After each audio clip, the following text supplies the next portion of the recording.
enjoyed catching passes from Caitlin. No. She decided not to do that. In fact, she praised Aaliyah Boston. But she passed on the opportunity to say anything positive about Caitlin Clark. She could have squashed all kinds of things right here. It's a perfect opportunity. Did she do it? No. And you will never convince me she didn't. Take another look at that moment. Angel Reese just dedicated half a minute to celebrating her USA basketball teammates. Individually, she highlighted Chelsea Gray's court vision. She praised Leah Boston's footwork in the paint, real recognition for real talent from specific players. But scan through that entire tribute and you'll notice someone's missing. Given the full roster composition, that absence tells its own story. Caitlin Clark played in 13 games. In those 13 games, there were literally like what? 3 or 4 kind of incidents and 2 major incidents, including the Angel Reese, Caitlin Clark kerfluffle. Well, I hadn't used that word in a while. In which, of course, the major story coming out of that was Indiana Fever fans called Angel Reese racist something, which launched a massive investigation. Should be noted, Indiana Fever did not defend its fans there. Let me paint the picture for you. June 16th, 2024, Chicago Sky versus Indiana Fever. During that matchup, Angel Reese and her squad claimed they heard racist chants coming from Fever supporters in the stands. This wasn't brushed aside either. The league launched a comprehensive review. Indiana went all out investigating, pulling audio recordings, examining video footage, conducting witness interviews. Their conclusion after all that work, absolutely nothing substantiated the claims. What investigators actually discovered was arena sound effects playing over the speakers, standard YouTube audio clips that get used in venues throughout the league. Not bigoted fans or deliberate targeting, just regular game atmosphere that got completely misread. Now, during that whole situation, I believe it was the next day or the day after, Angel Reese was interviewed after practice. She had an opportunity to squash the narrative right there. I never heard anything that I would construe as being racist from those Indiana Fever fans, blah, blah, blah. She did not do that. She played along with it. Let's be real. She went along with that narrative. In fact, she was like, yeah, I feel good about the fact that they're doing an investigation. All the while knowing nothing happened.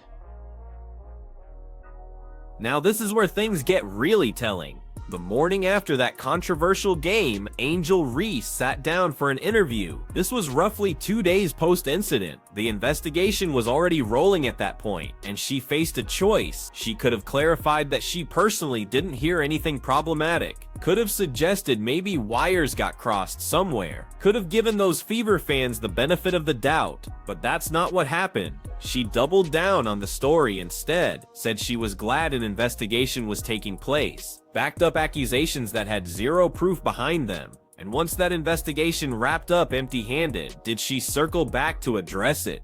Did she acknowledge that maybe those supporters got unfairly dragged? Not a word. The Indiana organization didn't step up for their fans either, creating even more backlash. But Angel had the biggest platform to make things right and chose silent. Well, there was another opportunity. Of course, a lot of us believes Angel Reese doesn't care for Caitlin Clark too much. We've heard a lot of things. I did a video. We found out a while back that Angel Reese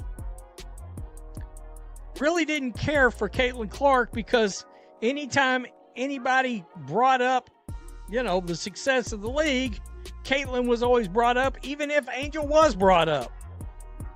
And that grinded her gears. Cry us a river. So, Angel Reese has come out and spoke about her time playing for USA basketball. So let's address what everyone's thinking but not saying out loud. Sources around the Chicago Sky organization have indicated that Angel Reese carries real animosity toward Caitlin Clark. This goes beyond normal competition or healthy rivalry. We're talking about genuine personal frustration. The root cause seems pretty obvious too. Every time Angel puts together an impressive performance or generates positive headlines, the discussion somehow loops back to Caitlin Clark. Media makes comparisons. Social media draws parallel. People who know Angel's mindset say this pattern absolutely infuriates her, which makes that USA Basketball interview so much more significant. This wasn't some spontaneous locker room chat that accidentally got recorded. This was official content from USA Basketball. Angel knew this would go public. New fans would analyze every word and still made very specific choices about who deserved recognition. And we saw on video, there were a couple of times they were absolutely on the court together.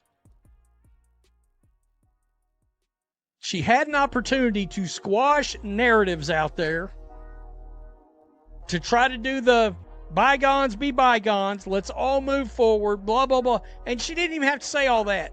She could have just said, oh man, being able to play with Caitlin, Paige, Chelsea. If you want to bring up Chelsea, that's fine. There's one point guard in the league, and it's not her. Let me break down exactly what went down with that roster situation. That USA Basketball team included Angel Reese, Caitlin Clark, Paige Buckers, Chelsea Gray, and Leah Boston, among others. During her interview segment, Angel specifically highlighted Chelsea Gray and Leah Boston by name, talked about Chelsea's handles and court awareness, praised Leah's post technique and movement. These were genuine compliments and absolutely deserved recognition. But here's the thing, Caitlin Clark is arguably the most dynamic point guard in women's basketball today. Her passing skills and court vision define her entire game. For a forward like Angel who dominates the boards and scores second chance points, having an elite facilitator like Caitlin as a teammate should be incredible for her statistics. When the moment came to acknowledge that connection, even briefly, she stayed completely quiet. So, I mean, are we doing this again? Is that what we're doing? We're going to go through this yet again? I mean, I had to make a video yesterday because we got Sue Bird and Katie Nolan drudging up crap that was an issue in June of 2024. And here we are, about to be 2026. We're still doing this crap. We're still doing the hate thing.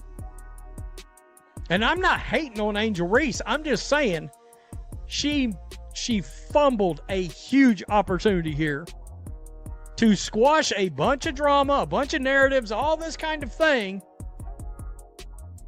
And she didn't do it. Just like she didn't seize the opportunity to jump out there and say, I never heard Indiana Fever fans making any kind of noises, and I don't believe they're racist. She passed on that opportunity too. Consider what moment we're living in right now. We're heading into 2026 with the WNBA coming off unprecedented growth. Caitlin's 13 games during 2024 created television ratings the league had never seen before. Attendance figures shattered previous records. Revenue streams expanded dramatically. National media coverage reached new heights. Sure, there were bumps along the way. Physical altercations on court. Questionable referee decisions. Media storylines that split the fan base right down the middle. But that USA Basketball interview represented something bigger. A reset opportunity. A chance to signal that regular season tensions don't carry over when they're wearing the same jersey. All it required was basic acknowledgement. Something like appreciating the talent level of all her teammates. She passed on it entirely. Anyone watching closely knows this was completely deliberate. You know, I mean, I've said this is 2026 is going to be the same things we've been seeing in 2024, in 13 games of 2025. I mean, so let's see, she would have played in another, let's just say roughly 35 games. What would we have seen? Another 5 or 6 or 7 fiascos go down? Because that was That was what we would have averaged enough where there would have been like 10 issues, 10 incidents if she'd have played all season. I'm talking about Caitlin.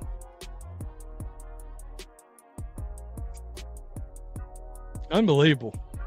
And you know they really gonna get mad when she comes back and she's hitting threes in faces again. Tell me what you think. This tells us everything about what's coming next season and beyond. The WNBA just finished its most mainstream year in history. One player's impact drove most of that success through ratings and ticket sales. Caitlin played those 13 games in 2024 before a wrist injury shut down her season in September. Those 13 games generated roughly 4 major controversies involving contact plays, media narratives, or crowd incidents. Project that across a full 40-game schedule, and we're potentially looking at a dozen separate headline-grabbing situations. The league stands at a crossroads here. Either the key players and media voices choose to prioritize basketball over personal drama, or we get stuck in an endless loop of manufactured conflict. Every aggressive foul becomes a debate about ulterior motives. Every press conference becomes a platform for settling old scores. Every national team appearance becomes an opportunity to send coded messages through calculated omissions. Angel just revealed which path she's taking. When Caitlin returns next season completely healthy and draining deep threes like it's nothing, the same people who created chaos in 2024 will be ready to restart the cycle, because fundamentally nothing has shifted. Nobody moved past anything. The underlying resentment remains right there, under the surface. This interview wasn't just Angel missing a personal growth moment, it's a preview of next year's drama. The league's brightest star will come back to face an environment where certain players and commentators have already decided they won't acknowledge her contributions, won't credit her impact, and won't release whatever personal grudges they've been nursing. That creates the exact same toxic pattern that defined those 13 games in 2024. The real issue isn't whether Angel should have mentioned Caitlin in that interview. The issue is whether anyone in the WNBA's ecosystem possesses enough maturity to put league growth above individual ego. Current evidence suggests they don't. Sue Bird and Katie Nolan are still rehashing June controversies. Angel Reese continues finding ways to pretend Caitlin doesn't exist even when they're literal teammates on Team USA. Fans remain split into opposing factions that argue about narratives instead of celebrating actual basketball. This previews exactly what 2026 will bring. More manufactured drama, more controversy cycles, more wasted chances to build something meaningful beyond personal conflict. Angel just showed us the blueprint, and it's pretty discouraging. So here's what really matters moving forward. When Caitlin returns and starts putting up dominant numbers again, when viewership explodes and venues sell out, when national attention returns to the league, will we see these same players and media figures manufacture the same problem? Or will somebody finally step forward and say, this needs to stop, let's focus on basketball and grow this league properly? Based on what we just witnessed, I wouldn't bet on positive change. The battle lines are drawn, the camps are established, and Angel just confirmed exactly which side she's chosen. Drop your thoughts below. Was this a deliberate snub, or am I overanalyzing 30 seconds of interview footage? Because from my perspective, the message came through loud and clear.